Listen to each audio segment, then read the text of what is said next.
Il y a quelqu'un proche de toi qui vient de décéder, tu t'apprêtes à faire une vente de succession ou une transmission, tu vas acquérir une propriété. Écoute, il y a des erreurs à ne pas faire quand vient le temps d'une vente à succession. En passant, moi, je suis Dominique Lamarre, courtier immobilier. On fait plus de 300 ventes par année, année après année, Montréal, les environs, etc. Puis j'en ai vu de toutes les couleurs quand vient le temps d'une vente de succession. Reste jusqu'à la fin du vidéo parce que le dernier point que je te partage, c'est le point que tu ne veux pas manquer. Quand on parle d'une vente de succession, c'est une transaction qui est compliquée, mais plus loin que ça, c'est qu'il y a énormément d'émotions en ligne de compte. Souvent, il y a des gens de l'extérieur, de la famille éloignée, des gens que ça fait longtemps qu'on n'a pas entendu parler, qui reviennent dans le décor. Pourquoi? Parce qu'il y a de l'argent qui est en jeu dans une vente de succession.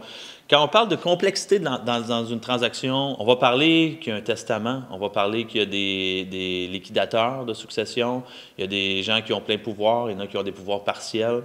C'est important de comprendre les rôles de tous et chacun dans une transmission. Parce que selon le rôle, il y a certains pouvoirs qui viennent en ligne de compte. Un des rôles qu'on va avoir, ça va être le liquidateur de la succession. Donc, on a un liquidateur partiel ou un liquidateur avec plein pouvoir. Quand on parle de plein pouvoir, il y a les droits de mettre en vente une propriété, de gérer l'argent du défunt, etc.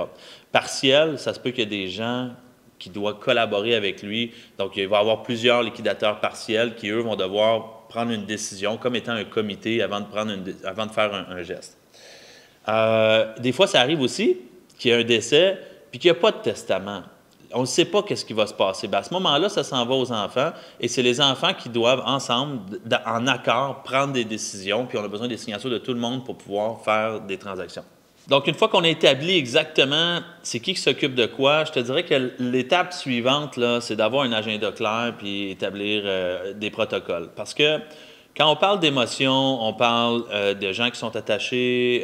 Je pense que toute la famille est choquée de l'événement qui vient de se passer. C'est 100% normal, il faut faire preuve d'empathie.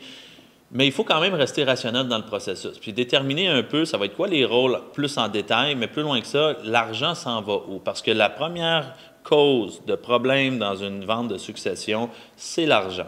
Des gens de l'extérieur qui arrivent, qui veulent avoir de l'argent, que ça fait des années qu'on n'a pas entendu parler. « Ouais, mais moi, j'ai aidé un tel, il y a 10 ans à faire ça, il devrait avoir mon split, ma cote qui revient, etc. » Puis les gens, ils veulent avoir une part du gâteau. Puis c'est bien correct. Puis je pense que quand on est conscient de ça, on est capable de faire un plan de match en fonction de ça. Donc, de déterminer un agenda clair de combien qui va être retenu de la vente et combien s'en va à tous et chacun avant même de faire la vente. L'idéal, c'est de procéder par des parts, donc ce qu'on donne 50, 25, 35, 5 peu importe, qui veut dire que quand vous allez mettre sur le marché, indépendamment du prix que vous vendez, on split l'argent de façon dont on a déterminé.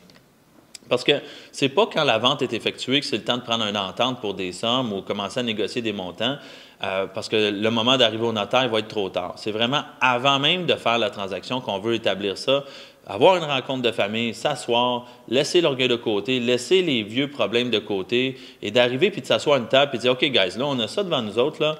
Comment est-ce qu'on s'organise pour que ça fonctionne? » Et à partir de là, on prend des décisions. L'étape suivante, après ça, ça va être de faire des rencontres avec des professionnels pour opter pour une mise en vente. Donc, quand on parle de rencontres avec des professionnels, d'avoir des experts qui ont déjà passé par là dans le passé. Donc, ils sont capables de vous dire, OK, ça c'est l'étape 1, l'étape 2, l'étape 3, l'étape 4.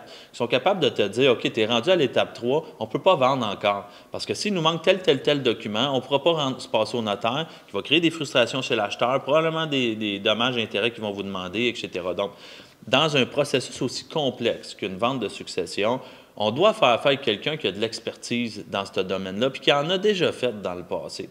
Donc, on va faire une séance d'entrevue. On va commencer par appeler 3, 4 professionnels, courtiers dans un domaine, dans le secteur dans lequel tu travailles, puis on va les venir faire une entrevue. Quand ils viennent pour faire leur entrevue, tu vas leur demander des questions cruciales. Premièrement, combien de ventes tu as vendues dans mon secteur? Deuxièmement, combien de ventes de succession tu as faites dans la dernière année ou dans les 2 dernières années? Idéalement, dans la dernière année. Ensuite de ça, je vais demander c'est quoi le plan de match que tu proposes pour gérer la vente, mais aussi gérer les relations de la famille. Parce que ce qui cause souvent aussi des frustrations, c'est le fait que le courtier parle juste avec une personne dans la famille. Et là, la personne, les autres, ils ne reçoivent pas toujours le message. Donc, des fois, ils ont l'impression qu'il y a de l'information qui est cachée ou qu'il y a quelqu'un qui essaie de passer dans leur dos pour avoir des sous, etc. Et ça crée des conflits. Donc, c'est important que le professionnel, là, il parle, s'il y a 4 frères et sœurs dans le dossier, bien, il ne parle pas juste à un, puis il gère juste avec lui, puis après ça, il espère que le message se rende à tout le monde. Non, il est en communication avec tout le monde. 1, 2, 3, 4. On dit quelque chose à un, il fait le tour pour le dire à tout le monde. De cette façon-là, le professionnel est l'intermédiaire qui est neutre. Il n'y a rien à gagner dans le processus, lui. D'accord? Donc, il est neutre. Chaque partie impliquée savent que l'information est la même de un à l'autre. Il n'y a pas d'information qui est négligée. Il n'y a pas de sentiment de se faire passer une petite vite. Donc, c'est très, très clair. Donc, ça, c'est l'étape numéro 2.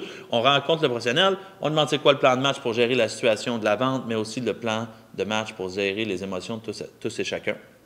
Et s'il y a des plateformes de communication ou de collaboration, au pire, faites un groupe text, des appels de masse ou peu importe pour que le message se rende correctement.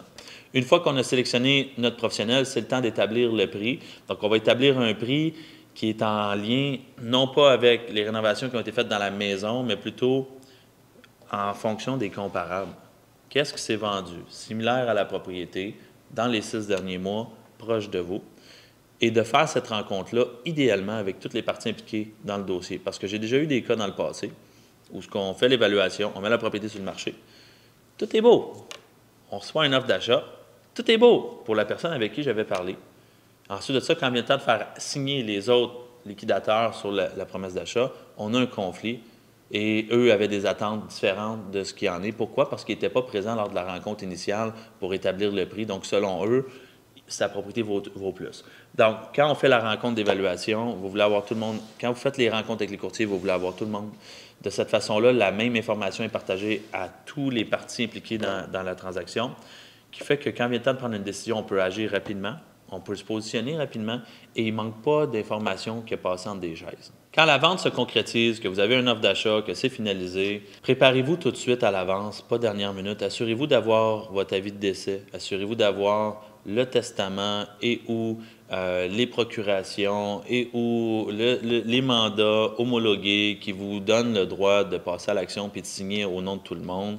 De cette façon-là, quand on arrive au notaire, il n'y a pas de surprise. Parce qu'oubliez pas une chose, c'est que le notaire regarde votre dossier là, seulement 2 semaines avant l'acte de vente. Donc, si, exemple, vous avez vendu puis vous passez au notaire dans 2 mois d'aujourd'hui, bien, ça se peut que le notaire se rendre compte de la situation seulement dans 1 mois et demi. Donc, vous allez avoir perdu 1 mois et demi sur le marché pour rien. Donc, assurez-vous que tout est en place avant même qu'on se rende là. De cette façon-là, vous allez sauver des sous. Vous allez vous assurer qu'il n'y a pas de conflit supplémentaire qui se rajoute. Parce qu'une fois qu'on a une offre d'achat en place, acceptée, très souvent, les gens font des chiffres de calcul d'à peu près combien ils vont obtenir, puis ils se mettent déjà à dépenser l'argent avant de l'avoir eu dans leur poche. Puis ça crée des conflits si l'acte de vente ne se concrétise pas. Donc, assurez-vous que tout est en place pour que ça fonctionne. Si jamais tu veux faire affaire avec un courtier qui a de l'expertise, qui a de l'expérience dans les ventes de succession, je peux te guider étape par étape. Je peux te dire on en est où. À partir du moment où il y a le décès, je peux te dire combien de temps ça va prendre avant de se rendre du point A au point B. Envoie-moi un message, puis ça va me faire plaisir de t'aider, puis on va le faire de façon à ton rythme, puis on va aussi le faire de façon à ce que ce soit transparent avec tout le monde.